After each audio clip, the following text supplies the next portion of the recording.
Hi viewers, welcome to our channel. இந்த வீடியோல 10th history lesson 5 கான மிக முக்கியமான கேள்விகள் தான் பார்க்க போறோம். அந்த லெசன் என்ன அப்படினு கேட்டிங்கனா 19ஆம் நூற்றாண்டில் சமூக சமய சீர்திருத்த இயக்கங்கள். ஓகேவா? இந்த பாடம் ரொம்ப முக்கியமானது. இது INM ரிலேட்டடாவும் யூனிட்டி ரிலேட்டடாவும் கண்டிப்பா இந்த பாடத்துல இருந்து ஒரு கேள்வி அப்படிங்கிறது வந்துரும். ஓகேவா? அது மட்டும் இல்லாம group 4 free test batch கான first week scheduleல இருக்கக்கூடிய இம்பார்ட்டன்ட் லெசனாவும் இத வந்து நம்ம கொடுத்திருப்போம். ஓகேவா? உங்களுக்கு படிக்கிறதுக்கு இந்த லெசன் ஸ்கெடியூல்ல கொடுத்திருப்போம். சோ இது படிச்சிட்டீங்க அப்படினா உங்களுக்கு ஆன்சர் தெரிஞ்சதுனா இதுக்கான ஆன்சர் என்ன அப்படிங்கறத கமெண்ட் செக்ஷன்ல அதோட ஆப்ஷன் மட்டும் நீங்க சொல்லிக்கிட்டே வாங்க. ஓகேவா? உங்களுக்கும் வந்துட்டு பிராக்டீஸ் பண்ண மாதிரி இருக்கும். ஓகேவா? அதே மாதிரி ஃப்ரெஷ்ஷா பாக்குறீங்க அப்படினா உங்களுக்கு எவ்வளவு क्वेश्चंस தெரிஞ்சிருக்கு அப்படிங்கறத நீங்களும் கமெண்ட் செக்ஷன்ல சொல்லலாம். ஓகேவா? ஓகே, வீடியோக்குள்ள போகலாம். முதல் கேள்வி பாருங்க. ஜீவன் என்பதே சிவன் என கூறியவர் யார்? விடை ஆப்ஷன் சி ராமகிருஷ்ண பரமஹம்சர். கேள்வி 2. தேவேந்திரநாத் தாகூரின் அமைப்பு எவ்வாறு அழைக்கப்பட்டது? விடை ஆப்ஷன் பி ஆதி பிரம்ம சமாஜம். கேள்வி 3. கீழ்கண்ட கூற்றை ஆராய்க. கூற்று 1. இந்தியாவில் திருமணத்திற்கான வயது 1891ஆம் ஆண்டு 14ஆக உயர்த்தப்பட்டது. கூற்று 2. பண்டித ஈஸ்வர் சந்திர வித்யாசாகர் தலைமையேற்ற இயக்கத்தின் விளைவாய் 1856இல் மறுமண சீர்திருத்த சட்டம் இயற்றப்பட்டது அப்படின்னு கொடுத்திருக்காங்க. ஆப்ஷன் பாருங்க. ஏ கூற்று 1 மட்டும் சரி, பி கூற்று 2 மட்டும் சரி, சி கூற்று 2ம் சரி, டி கூற்று 2ம் தவறு அப்படின்னு சொல்லியிருக்காங்க. இதுக்கான ஆன்சர் வந்து பாத்தீங்க அப்படின்னா ஆப்ஷன் பி கூற்று 2 மட்டும் சரி. ஏன் அப்படின்னா இந்தியாவில் திருமணத்திற்கான வயது 1891ஆம் ஆண்டு 14ஆக உயர்த்தப்பட்டது அப்படின்னு சொல்லியிருக்காங்க இல்லையா? இது தவறு. 14 கிடையாது, 12ஆக உயர்த்தப்பட்டது. ஓகேவா? அதே மாதிரி இன்னொரு எக்ஸ்ட்ரா பாயிண்ட் தெரிஞ்சுக்கோங்க. 1860ஆம் ஆண்டு தான் முதல் முறையாக திருமண வயது சட்டமும் வந்து இயற்றப்பட்டிருக்கும். அதற்கான பெருமையும் வந்து ஈஸ்வர சந்திர வித்யாசாகரை தான் சேரும். ஓகேவா? ஈஸ்வர் சந்திர வித்யாசாகர் வந்துட்டு வங்காளத்தை சார்ந்தவராக இருப்பார். ஓகேவா? வங்காளத்துல தான் அவர் பிறந்திருப்பாரு. இவருடைய காலம் வந்து பாத்தீங்கன்னா ஈஸ்வர் சந்திர வித்யாசாகரோட காலம் பாத்தீங்கன்னா 1820 இருந்து 1891. இதுதான் அவருடைய காலம். ஓகேவா? இதுவரையும் அவர் வாழ்ந்திருப்பாரு. ஓகேவா? கேள்வி 4. ஒடுக்கப்பட்டோருக்கான முதல் பள்ளியை புனேயில் திறந்தவர் யார்? விடை ஆப்ஷன் டி ஜோதிபா பூலே. ஓகேவா?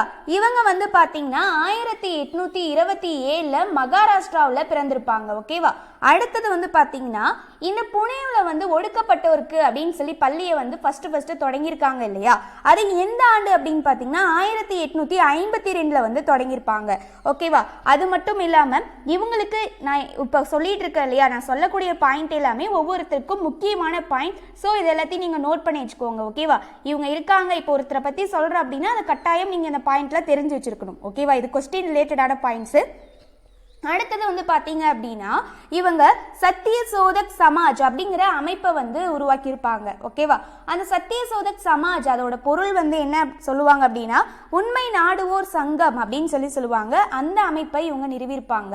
அது மட்டும் இல்லாம ரொம்ப இம்பார்ட்டன்ட், இவங்களை பத்தி குலாம் கிரி அப்படிங்கிற நூலையும் வந்து இவங்க இயற்றிருப்பாங்க. ஓகேவா? ஸோ இது ரொம்ப இம்பார்ட்டன்ட். இந்த 5 பாயிண்ட்ஸும் நோட் பண்ணி வச்சுக்கோங்க. இவங்களை பத்தி கண்டிப்பா உங்களுக்கு தெரிஞ்சிருக்கணும். ஓகேவா?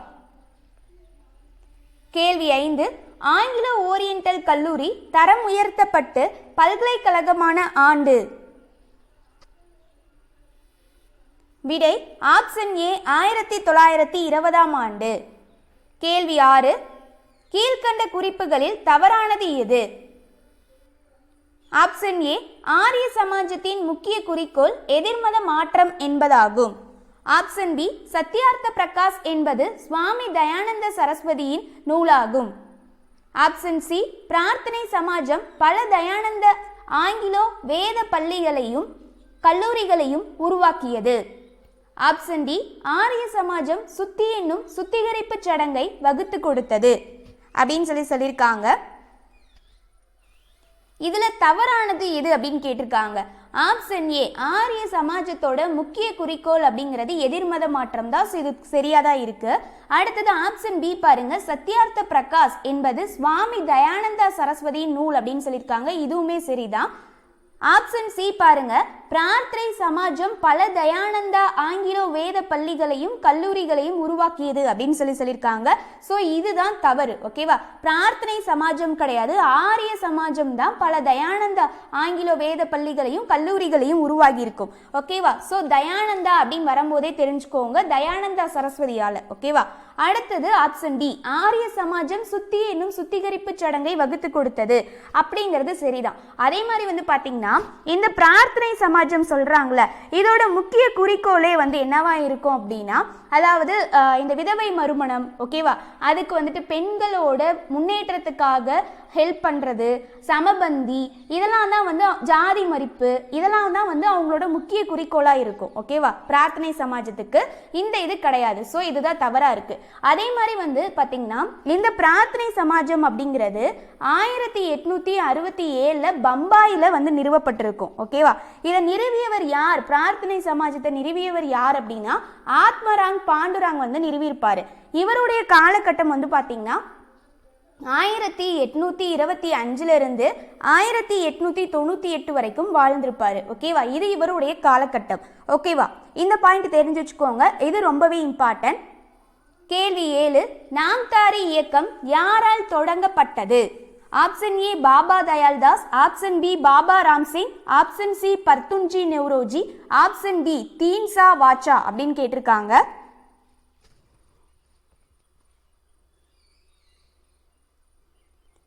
விடை வந்து பாத்தீங்கன்னா ஆப்ஷன் பி பாபா ராம்சிங். ஓகேவா, இவரால் தொடங்கப்பட்டிருக்கும். இது வந்துட்டு ஒரு சமூக சமய இயக்கம் தான் இதுவும். ஓகேவா, இவர் வந்து என்ன சொல்லியிருப்பாருன்னா, தன்னோட சீடர்களை வாழை தவிர மற்றதை எல்லாத்தையும் அணிஞ்சுக்கோங்க, அதாவது வாளுக்கு பதிலாக லத்தியை பயன்படுத்துங்க அப்படின்னு சொல்லியிருப்பாரு. ஓகேவா, இது ரொம்பவே இம்பார்ட்டன்ட். அடுத்தது கேள்வி 8, கேசவ் சந்திர சென் பிரம்ம சமாஜத்தில் இணைந்த ஆண்டு? விடை ஆப்ஷன் சி 1857 ஆண்டு. கேள்வி 9, நாராயணகுருவின் சிந்தனைகளால் தூண்டப்பெற்று இயக்கத்தை முன்னெடுத்து சென்றவர் யார்? Option A Kumaran Asan, option B doctor Palpu, option C Rashid Ahmad Gangotri, option D A மற்றும் பி அப்படின்னு சொல்லி கொடுத்திருக்காங்க.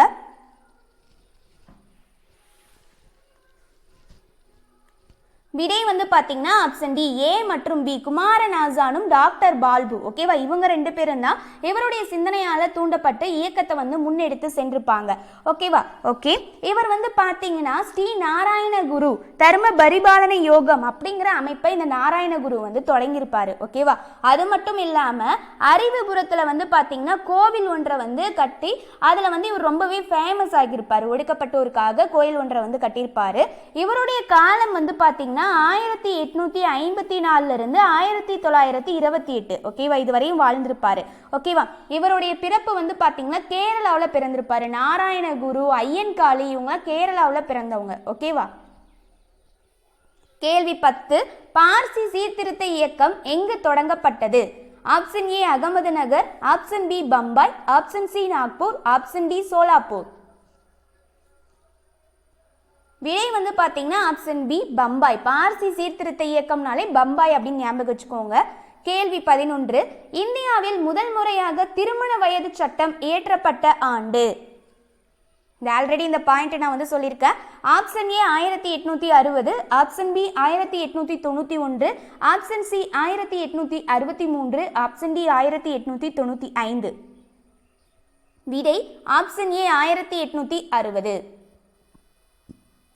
கேள்வி 12, 19ஆம் நூற்றாண்டின் சமய சீர்திருத்த, அதாவது சமயம் சார்ந்த சீர்திருத்த இயக்கங்களை டேஸாக வகைப்படுத்தலாம்? விடை ஆப்ஷன் பி 2 வகையாக வகைப்படுத்தலாம். கேள்வி 13, அத்வைதானந்தா சபா என்னும் அமைப்பை நிறுவியவர் யார்? Very very important question. Advaitananda Sabha என்னும் அமைப்பை நிறுவியவர் யார்? விடை ஆப்ஷன் பி அயோத்திதாசர். ஓகே, அயோத்திதாசருக்கு ஒரு 7 பாயிண்ட்ஸ்க்கு பக்கமாக ரொம்ப ரொம்ப இம்பார்ட்டன்ட் பாயிண்ட்ஸ் இருக்குது. இவரோட இதில் நிறைய இயர்ஸ் அப்படிங்கிறது வரும். ஓகேவா? ஸோ அதை வந்து நீங்கள் மறந்துடக்கூடாது. நான் அந்த ஒரு 6 to 7 பாயிண்ட்ஸ் சொல்கிறேன், அதை நீங்கள் அப்படியே ஞாபகம் வச்சுக்கோங்க. ஓகேவா? படிச்சிருக்கிறதுனால உங்களுக்கு ரீகால் பண்ணுற மாதிரி இருக்கும். ஃபர்ஸ்ட், அயோத்திதாசரோட காலம் எவ்வளோ, அதாவது இவருடைய காலகட்டம் எது வரைக்கும் வாழ்ந்திருக்கார் அப்படின்னா 1845 இருந்து 1914 வரைக்கும் இவர் வாழ்ந்திருக்காரு. ஓகேவா? அதே மாதிரி வந்து பார்த்தீங்கன்னா இன்னொரு இம்பார்ட்டண்டான டேட்டா நம்ம என்ன ஞாபகம் வச்சுக்கணும்னா, இது யூனிட் 9 ஒவ்வொரு தலைவர்களை பற்றி படிப்பீங்க. அயோத்திதாசர் அதில் ரொம்பவே இம்பார்ட்டன்ட். ஸோ ஞாபகம் வச்சுக்கோங்க. ஓகேவா? 1882 அயோத்திதாசர் ஜான் திரவியம் அப்படிங்கிறவரோட சேர்ந்து திராவிடர் கழகம் அப்படிங்கிற அமைப்பை உருவாக்கியிருக்காரு, தோற்றுச்சிருக்காரு. ஓகேவா?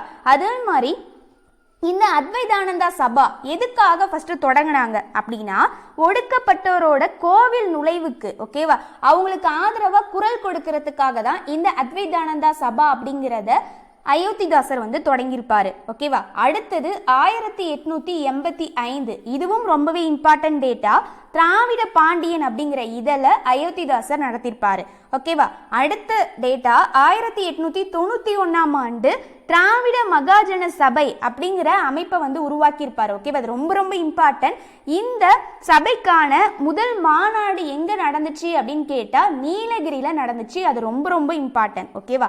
அதே மாதிரி வெரி வெரி இம்பார்ட்டன்ட் பாயிண்ட் இன்னொன்று, 1907 ஒரு பைசா தமிழன் அப்படிங்கிற ஒரு இதழ், அதாவது ஒரு பத்திரிகையை வந்து நடத்தியிருப்பாரு. ஓகேவா? அது எந்த பத்திரிகை அப்படின்னா வாராந்திர பத்திரிகையா இல்ல மாத பத்திரிகையா அந்த மாதிரி கேட்டாங்கன்னா அதுக்கான விடை வாராந்திர பத்திரிகை. ஓகேவா? 1907 ஒரு பைசா தமிழன் அப்படிங்கிற ஒரு வாராந்திர பத்திரிகையை வந்து நடத்தினாரு. ஸ்டில் இவருடைய இறப்பு 1914 வரைக்குமே இந்த பத்திரிகை வந்துட்டு வெளியாகிக்கிட்டே இருந்துச்சு. ஓகேவா? ஓகே, இந்த டேட்டாஸ் எல்லாம் மறந்துடாதீங்க. ஓகேவா? கேள்வி 14, நவீன வங்காள உரைநடையின் முன்னோடி யார்? Option A M G Ranade, option B Keshav Chandra Sen, option C Ishwar Chandra Vidyasagar, option D Rajaram மோகன் ராய். விடை ஆப்ஷன் சி ஈஸ்வர் சந்திர வித்யாசாகர். கேள்வி 15, வேதங்களுக்கு திரும்புவோம் என்பது எந்த இயக்கத்தின் முழக்கம்? ஆப்ஷன் ஏ பிரம்ம சமாஜம், ஆப்ஷன் பி பிரார்த்தனை சமாஜம், ஆப்ஷன் சி ஆரிய சமாஜம், ஆப்ஷன் டி அலிகார் இயக்கம்.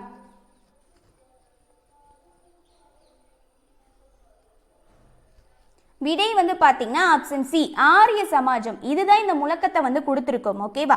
அதே மாதிரி ஆரிய சமாஜம் எந்த ஆண்டு தொடங்கப்பட்டது அப்படின்னா 1875 ஆண்டு சுவாமி தயானந்தா சரஸ்வதி வந்து தொடங்கியிருப்பாரு. ஓகேவா? அவரால் நிறுவப்பட்டிருக்கும். சுவாமி தயானந்தா சரஸ்வதியோட காலகட்டம் எந்த ஆண்டுல இருந்து எந்த ஆண்டு வரைக்கும் வாழ்ந்தார் அப்படின்னா 1824 ஆண்டு பிறந்து 1883 ஆண்டு வரைக்கும் வாழ்ந்திருப்பாரு. ஓகேவா? அதே மாதிரி இந்த இயக்கத்தோட முக்கிய குறிக்கோளே என்னதான், நம்ம ஆல்ரெடி ஒரு கொஸ்டின்ல பார்த்திருப்போம்.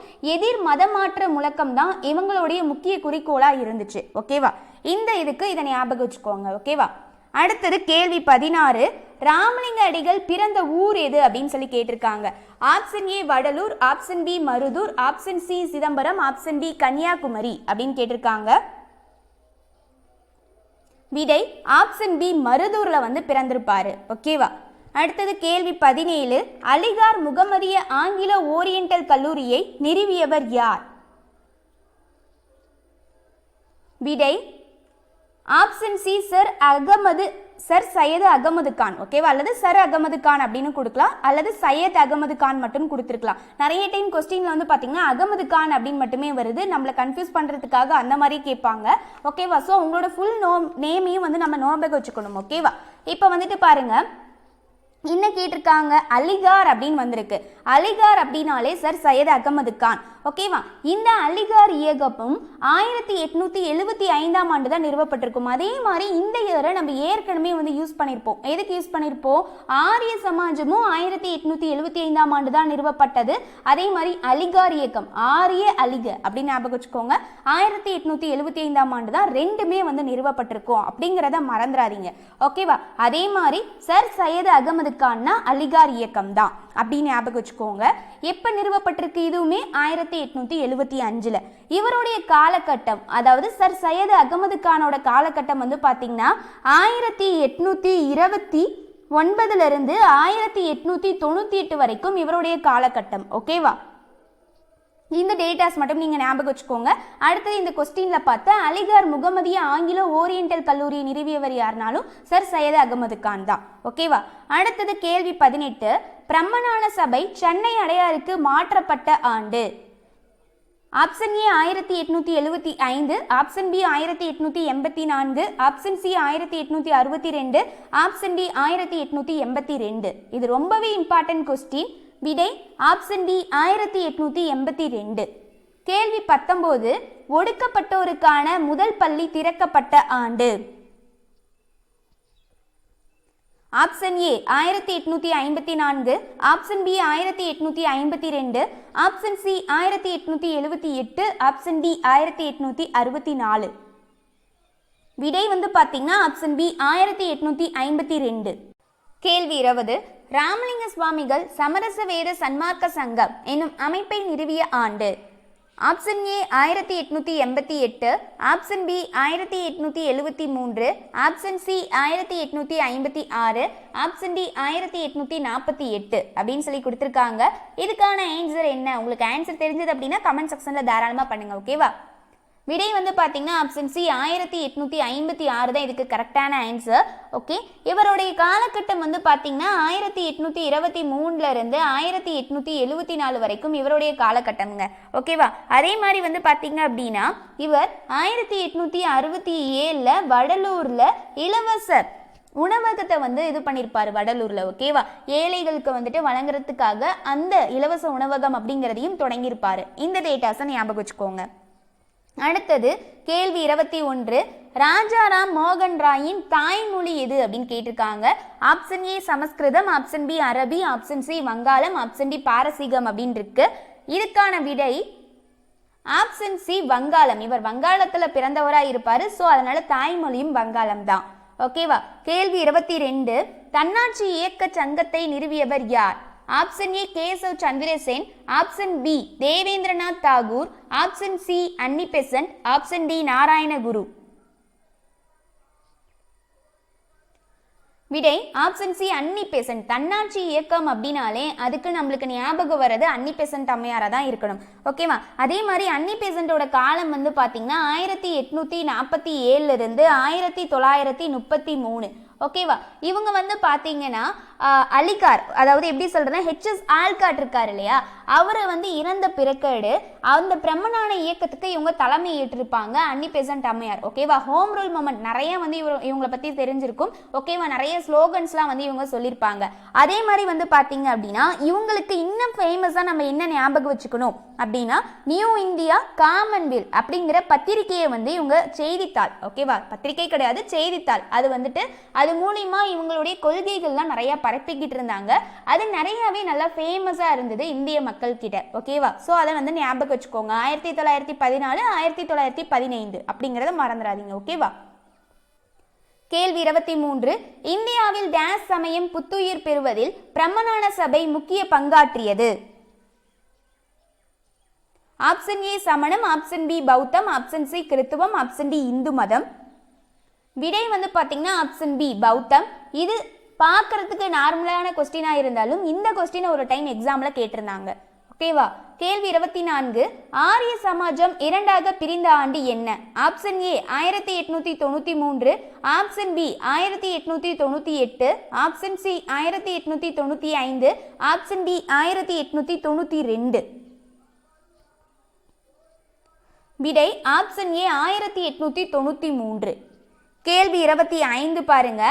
கீழ்கண்ட எந்த மொழியில் நாராயணகுரு அறிஞராகவும் கவிஞராகவும் விளங்கினார்?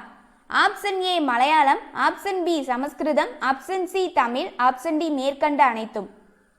விடை வந்து பார்த்தீங்கன்னா ஆப்ஷன் டி மேற்கண்ட அனைத்தும். அனைத்து மொழிகள்லையுமே நாராயணகுரு வந்து அறிஞராகவும் கவிஞராகவும் வந்துட்டு திறமை பெற்று தான் இருந்தார். ஓகேவா? கேள்வி 26. பிரம்ம சமாஜம் நிறுவப்பட்ட ஆண்டு. Option A 1828, option B 1857, option C 1832, option D 1833. விடை ஆப்ஷன் ஏ 1828 ஆண்டு. கேள்வி 27, கீழ்கண்டவற்றுள் தவறான இணை எது அப்படின்னு கேட்டிருக்காங்க. அதாவது ஒண்ணு கிடையாது, ஆப்ஷன் ஏ. சரிங்க, மகாராஷ்டிரா. மகாராஷ்டிரா அதாவது ஒவ்வொருத்தரோட பிறப்பு எங்க அப்படிங்கிறதுக்காக கேட்டிருக்காங்க, எந்தெந்த நாட்டை சேர்ந்தவர்கள், அதுதான் அது ரிலேட்டடான கொஸ்டின் தான் இது. மகாராஷ்டிரால ஜோதிபா பூலேன்னு கொடுத்துருக்காங்க, கேரளாவில் நாராயணகுரு, தமிழகத்துல வைகுண்ட சுவாமின்னு கொடுத்துருக்காங்க, டி குஜராத்தில் ராஜாராம் மோகன் ராய் அப்படின்னு கொடுத்துருக்காங்க. ஓகேவா, ஜோதிபா பூலே மகாராஷ்டிராவில் தான் பிறந்தாரா? கரெக்ட், இது கரெக்ட் தான். நெக்ஸ்ட் ஆப்ஷன் பி பாருங்க, நாராயணகுரு கேரளாவில் பிறந்தவரா, கேரளாவை சேர்ந்தவரா அப்படின்னு கேட்டிருக்காங்க. கரெக்ட் தான், கேரளா தான். அதே மாதிரி ஐயன்காளியும் கேரளா தான். அடுத்தது வைகுண்ட சுவாமி தமிழகத்தை சார்ந்தவர். கரெக்ட். அடுத்தது குஜராத்ல ராஜாராம் மோகன் ராயா, இது வந்து தவறு. ராஜாராம் மோகன் ராய் வங்காளத்தை சார்ந்தவர். நாம தான் ஆல்ரெடியே பார்த்திருக்கோம், அவருடைய தாய்மொழி இனது வங்காளம். சோ இவர் வங்காளத்தை சார்ந்தவர். இதுதான் தவறான இணையா இருக்கு. கேள்வி 28, ராமகிருஷ்ணா மிஷனை நிறுவியவர் யார்? Option A Keshav Chandra Sen, option B Ishwar Chandra Vidyasagar, option C Rajaram மோகன் ராய், ஆப்ஷன் டி சுவாமி விவேகானந்தர். விடை ஆப்ஷன் டி சுவாமி விவேகானந்தர். கேள்வி 29, ஆரிய சமாஜம் சீர்திருத்த இயக்கங்களுக்கு தலைமையேற்ற இடம் எது? Option A Gujarat, option B Punjab, option C Haryana, option D உத்தரப்பிரதேசம். விடை ஆப்ஷன் பி பஞ்சாப். ஓகேவா, இது ரொம்ப ரொம்ப இம்பார்ட்டன்ட் கொஸ்டின்.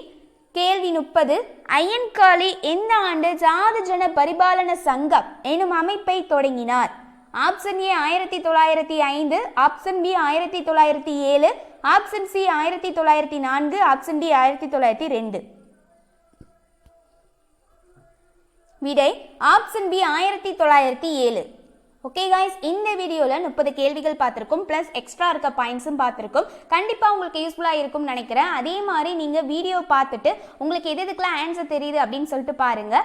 அதே மாதிரி படிக்காத வந்து பார்க்காதீங்க. ஓகேவா, படிச்சுட்டு வந்து இதை பாருங்கள், அப்போ தான் உங்களுக்கு ரிவிஷன் பண்ணுற மாதிரி இருக்கும். அதுக்காக தான் கொஸ்டினாவே வீடியோவும் வந்துட்டு கொண்டு போகிறோம். ஓகேவா, நம்ம பாயிண்ட்ஸாக கொண்டு போகலாம், ஆனால் கொஸ்டினாக கொண்டு போனால் தான் உங்களுக்கு வந்துட்டு அந்த படிச்சிருக்கிறது ஞாபகம் வச்சுக்கிறதுக்கு ரொம்பவே ஈஸியாக இருக்கும். எவ்வளோ இதெல்லாம் தெரியுது அப்படின்னு சொல்லி திரும்ப நீங்கள் வந்து ரிவைஸ் பண்ணிக்கலாம். அதுக்காக தான் கொஸ்டினா வந்துட்டு கொண்டு போறது.